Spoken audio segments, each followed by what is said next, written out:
మనము దేవుని ఆజ్ఞలను, కట్టడాలను, శాసనాలను, ఆయన ఇచ్చినటువంటి విధి విధానాలను మనం అనుసరించినప్పుడు అంటే దేవుడు అంటే మనకి ఏం కలుగు చేస్తాడంటే, నీకు ఏ సమయంలో ఏం కావాలో దేవుడు అనుగ్రహిస్తాడు.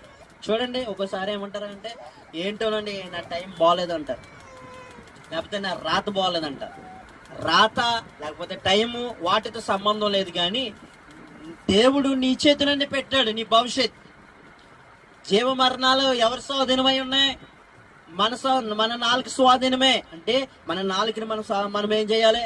కాపాడుకోమని అర్థం.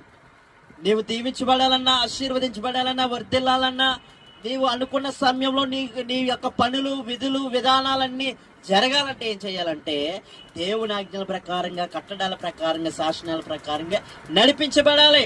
ఇక్కడ అదే అంటున్నాడు ఆయన, తగిన సమయంలో వర్షాకాల సమయంలో వర్షాన్ని ఇస్తానంటున్నాడు ఆయన.